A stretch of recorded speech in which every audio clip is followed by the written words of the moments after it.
तो बेटा ये प्रोजेक्टाइल मोशन का पार्ट 2 आप लोग देखेंगे। इसमें एक हेडिंग रह गई थी पिछले लेक्चर में, पाथ ऑफ प्रोजेक्टाइल या लोकस ऑफ प्रोजेक्टाइल।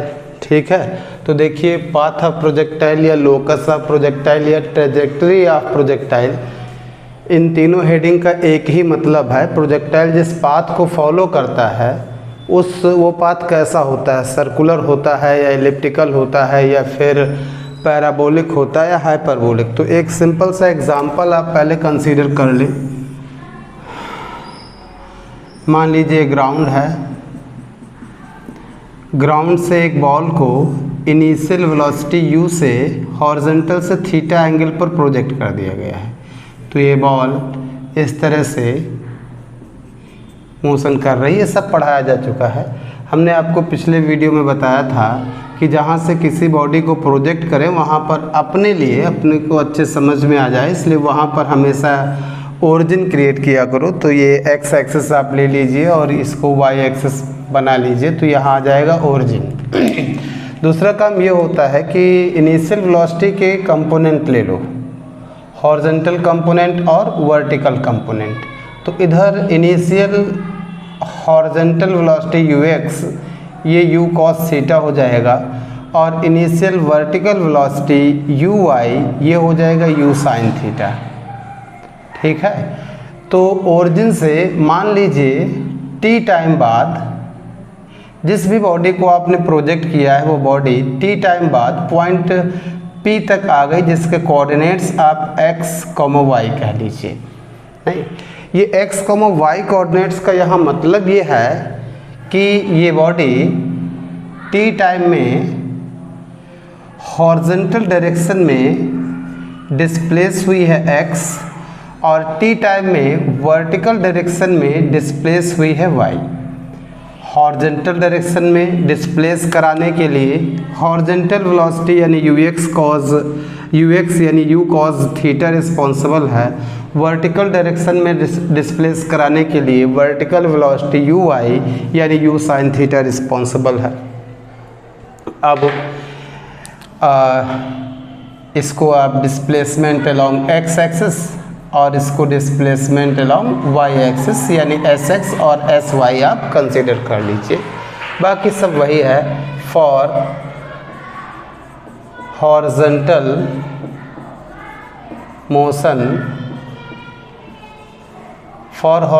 मोशन, या फिर इसको आप लिख सकते हैं मोशन अलोंग x एक्सिस। चलिए, तो इसमें आप क्या, इसमें सिर्फ हॉरिजॉन्टल वेलोसिटी लें u cos theta. Horizontal direction में एक्सेलरेशन हमेशा 0, ये हमने पिछले लेक्चर में आपको समझाया था। और sx, तो x टाइम कितना लगा है t, सिंपल सी इक्वेशन लगा दीजिए, sx is equal to uxt plus 1/2 axt square. तो इसकी जगह x u cos theta into t, ये टर्म 0 हो जाएगा, तो यहाँ से t आ जाएगा x/u cos थीटा। आसान डेरिवेशन है, बस आप देख लीजिए। फिर फॉर वर्टिकल मोशन,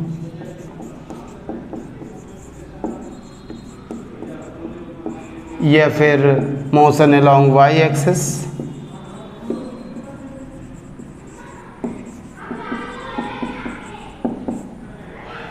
ठीक है। uy u sin theta positive लेंगे, u sin थीटा क्योंकि y एक्सिस के पॉजिटिव डायरेक्शन में है। ay आप हमेशा -g लें इस तरह के क्वेश्चंस में। sy y है, फिर से सेकेंड इक्वेशन लगा दो, sy is equal to uyt plus 1/2 ayt square. तो y is equal to uy की जगह u sin थीटा। टाइम आप इक्वेशन फर्स्ट से देखो क्या आया है, x/u cos थीटा। चलो इधर लिख देते हैं, तो sy की जगह क्या y, ठीक है ना, uy की जगह u sin थीटा। टाइम बताओ क्या आया है फर्स्ट इक्वेशन से, u cos थीटा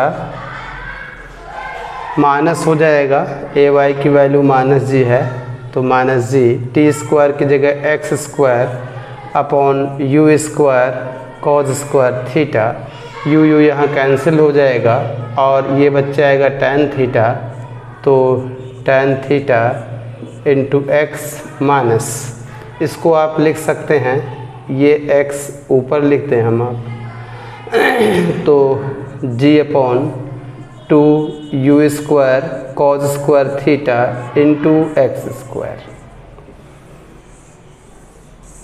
ये इक्वेशन किस टाइप की आ रही है, y is equal to a x minus b x square.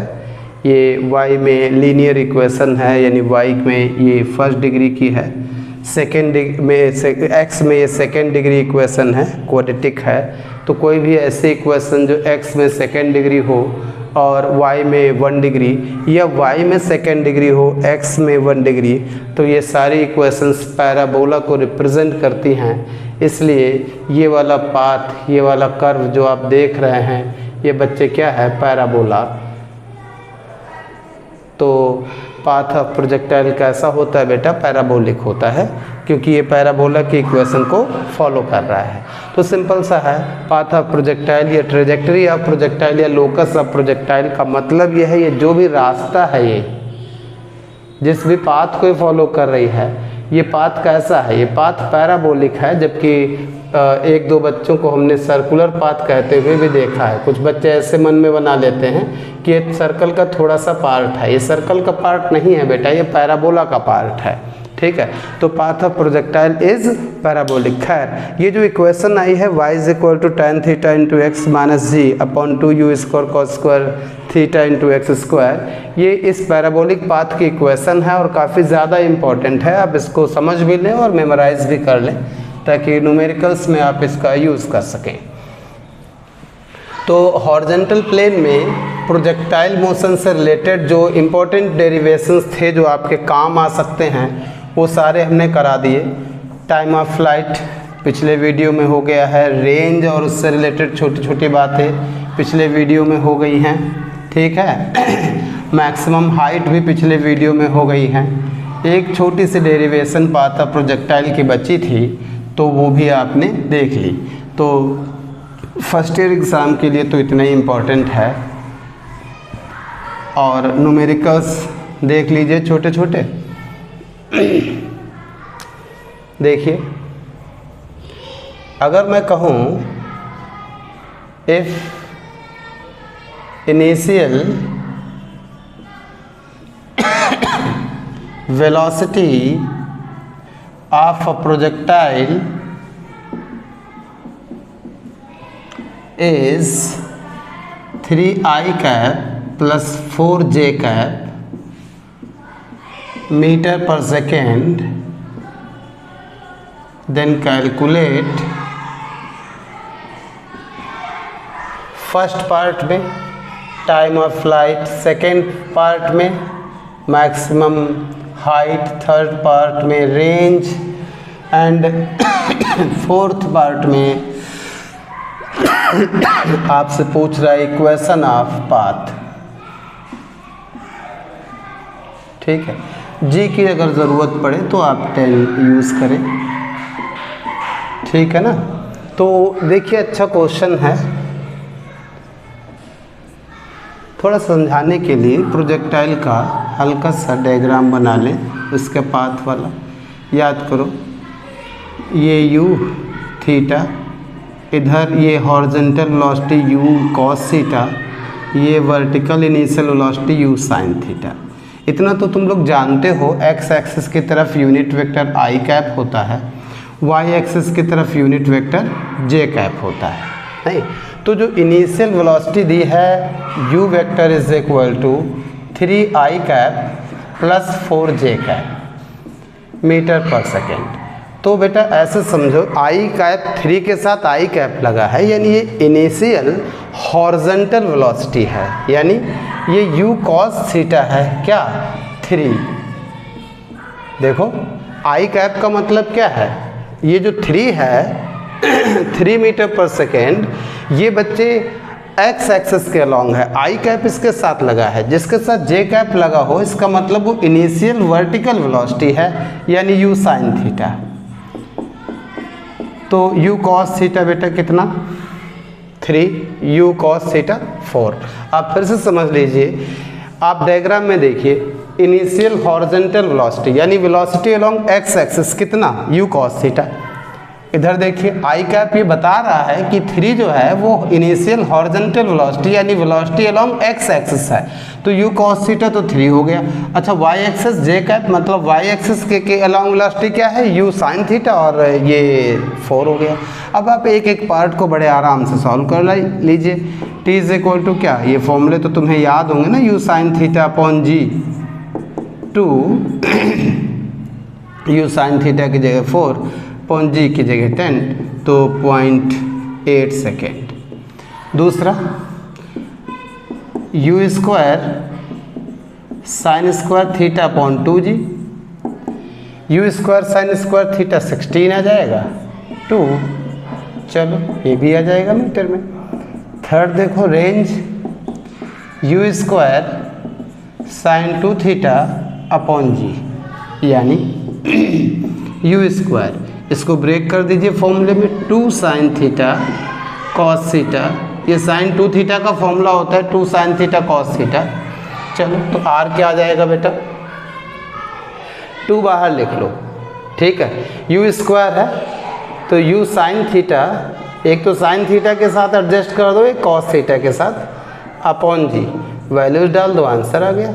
You sine theta कितना 4, यू कॉस थीटा कितना 3, जी कितना 10, मीटर में आंसर आ गया, ठीक है।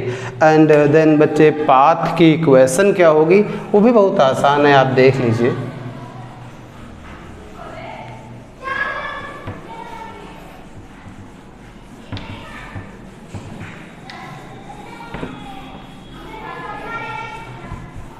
देखिए तो इक्वेशन ऑफ पाथ, खैर यू कॉस थीटा आपने 3 लिखा था और यू साइन थीटा आपने लिखा 4, ठीक है। तो इक्वेशन ऑफ पाथ यानी 4th पार्ट याद करो, अभी तो मैंने डेराइव कराई, time theta into x minus g upon 2 u square cos square theta into x square, values डाल दीजिए, आंसर आ जाएगा। देखिए y is equal to tan theta कैसे आएगा, आप इक्वेशन सेकेंड को फर्स्ट से डिवाइड करो फटाफट, तो u sine theta upon u cos theta is equal to 4/3, तो u कैंसिल हो जाएगा, यहाँ से टेन थीटा कितना आ गया 4/3, ठीक है। तो 4/3 into x minus 10 upon 2 u square cos square theta, ये 9 आएगा इंटू एक्स स्क्वायर, तो y is equal to 4x upon 3 minus 5x square upon 9। आप चाहें तो इसको और सॉल्व कर लीजिए या यहीं पर, ठीक नहीं। तो अगर प्रोजेक्टाइल की इनिशियल वेलोसिटी दी हो आई में, तो ये इनिशियल वेलोसिटी का हॉरिजॉन्टल कंपोनेंट होता है यानी यू कॉस थीटा, और ये इनिशियल वेलोसिटी का वर्टिकल कंपोनेंट होता है यानी यू साइन थीटा। अलग अलग क्वेश्चन में इसकी वैल्यू चेंज करी जा सकती है, तो उससे कोई फ़र्क नहीं पड़ता है, एक ही क्वेश्चन आप समझ लेंगे अगर तो सारे कर लोगे इस टाइप के। देखिए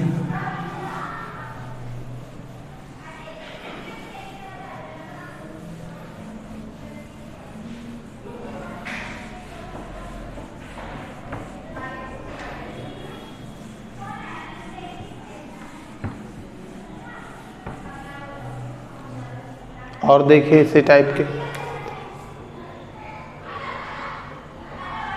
if equation of path of projectile is y is equal to ax minus bx square, then calculate पहला angle of projection, theta means angle of projection, दूसरा time of flight, maximum height, चौथा range, ठीक है। वैसे तो mains 2019 में question आया है तो ए और बी की जगह अल्फ़ा बीटा था और केवल थीटा पूछ रहा था, तो बहुत आसान आया था। हम इसके चारों पार्ट कर लेते हैं, थोड़ा कैलकुलेशन पर ध्यान दीजिएगा। तो tan थीटा इंटू एक्स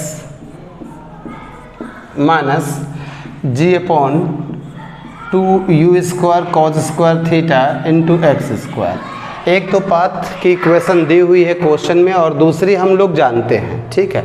अगर कंपेयर कर दें इस इक्वेशन से, मान लो इस इक्वेशन से हम कंपेयर कर रहे हैं तो y की जगह y, x की जगह x, तो tan थीटा बेटा कितना आ गया a, माइनस की जगह माइनस, एक्स स्क्वायर की जगह एक्स स्क्वायर, तो g upon 2u square cos square theta आ गया b, ठीक है ना। यहाँ से देख लो, यानी u square cos square theta ये आ जाएगा g अपॉन 2b, ठीक है। अब एक एक क्वेश्चन का जवाब दे लो। Angle of projection theta is equal to क्या आ जाएगा, tan इनवर्स a, ये थीटा आ गया tan inverse a angle of projection. दूसरा देखो बच्चे, time of flight 2u sine theta by g होता है, ठीक है ना। अब एक छोटा सा काम कर लो, कैलकुलेशन आसान हो जाएगा। कॉस थीटा से ऊपर नीचे मल्टीप्लाई कर दो, तो इतना हिस्सा ये क्या हो जाएगा, tan थीटा।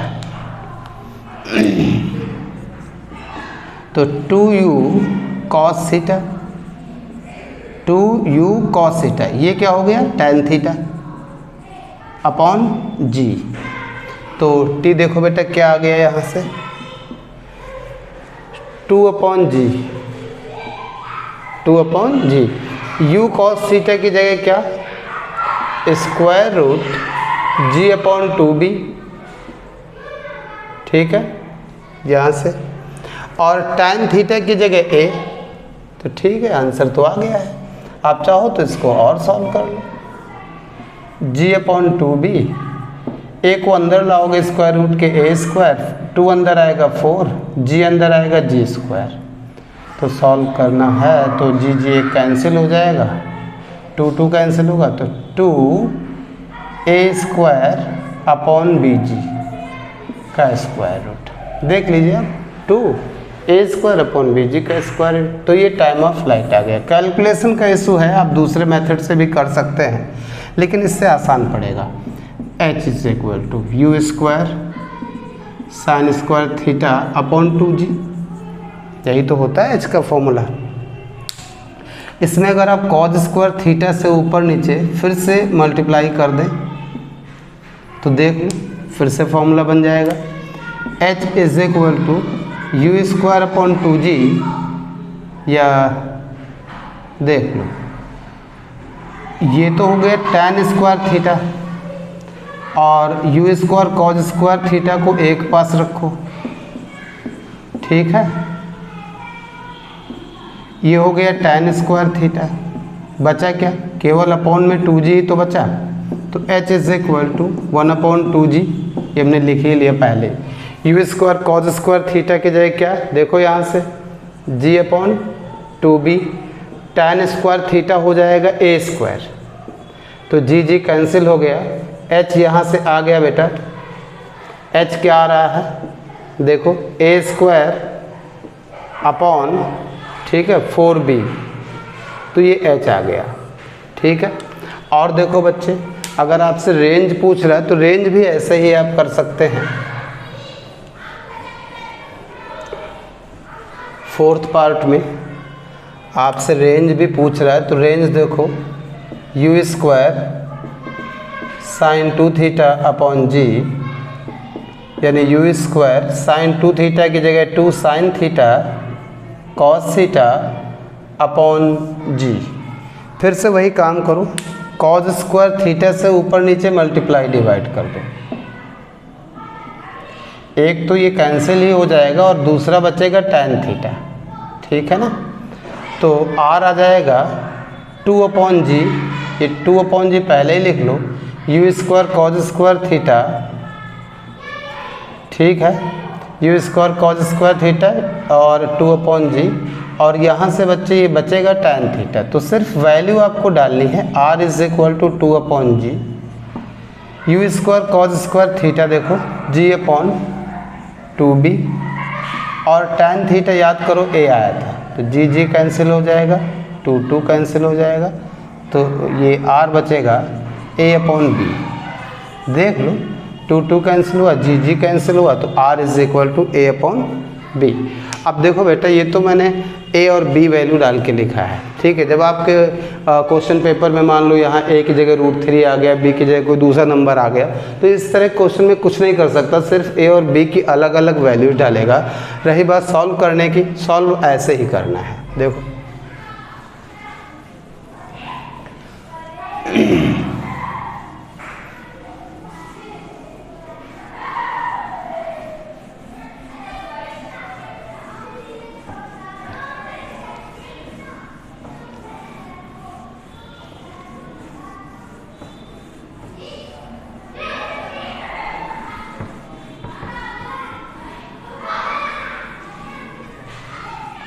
देखो बेटा,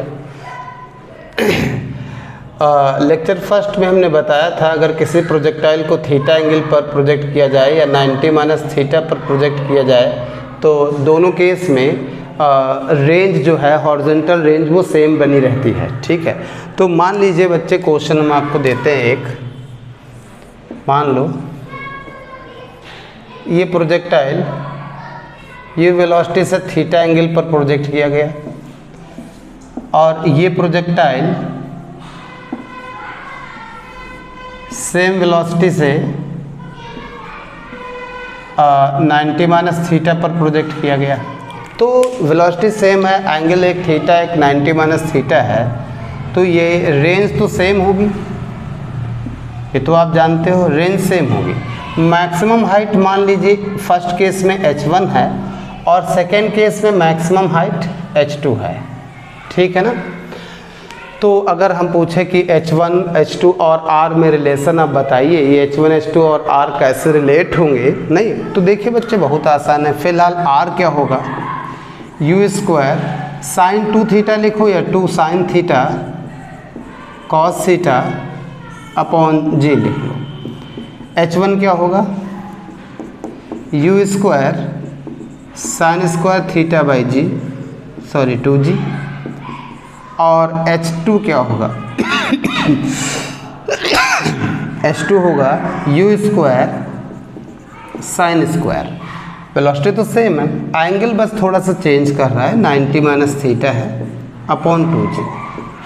तो h2 देखिए, यहाँ देख लो h2 is equal to u square sine square 90 - theta, ये कॉज स्क्वायर थीटा होता है अपॉन 2g, ठीक है। तो इक्वेशन फर्स्ट और सेकंड को अगर हम मल्टीप्लाई कर दें तो h1 h2 क्या आ जाएगा बेटा, थोड़ा ध्यान दीजिएगा, क्या u की पावर 4, ध्यान देना, u की power 4 sign square theta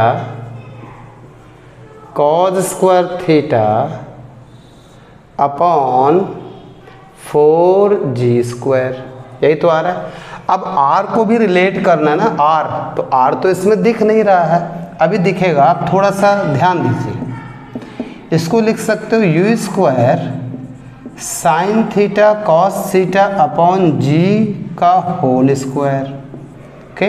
u square 4 हो गया, ये भी g स्क्वायर, 1/4 अलग से बचेगा, ठीक है। इसको ऐसे आप लिख सकते हो। अब बच्चे देखो, r का फॉर्मूला अगर आपको देखना है तो 2 से ऊपर नीचे मल्टीप्लाई करना पड़ेगा, 2 से मल्टीप्लाई कर दो और 2 से डिवाइड कर दो। आप कहोगे 2 से डिवाइड आपने नहीं किया, नहीं, हमने 2 से इधर जो मल्टीप्लाई जो है वो 2 से नहीं किया, 2 स्क्वायर से किया, 4 से, तो 4 से मल्टीप्लाई किया और 4 से ही डिवाइड किया है। अब ज़रा देखो, ये 1/16 आया, ठीक है, और ये पूरा क्या हो गया r स्क्वायर, ये 1/16 कैसे आया, 1/4 1/4 1/16, यानी क्या r स्क्वायर आएगा 16h1 इंटू h2। तो अगर किसी प्रोजेक्टाइल को u वेलोसिटी से थीटा एंगल पर फेंका गया, वो रेंज r कवर करता है, मैक्सिमम हाइट h1। फिर उसी प्रोजेक्टाइल को उसी वेलोसिटी से 90 माइनस थीटा पर प्रोजेक्ट किया गया, तो थीटा और 90 माइनस थीटा में रेंज तो सेम रहेगी, लेकिन इस बार मान लो हाइट कवर करता है h2, तो अगर आपसे कहे h1 h2 और r को रिलेट करो, then r square is equal to 16 h1 into h2। तो इस वीडियो में बच्चे जो पिछले वीडियो में 1-2 डेरिवेशन बचे थे वो भी हमने कंप्लीट करा दिए हैं, ठीक है। अब नेक्स्ट वीडियो में प्रोजेक्टाइल के प्योर आपको हम न्यूमेरिकल्स ही कराएंगे। Thank you.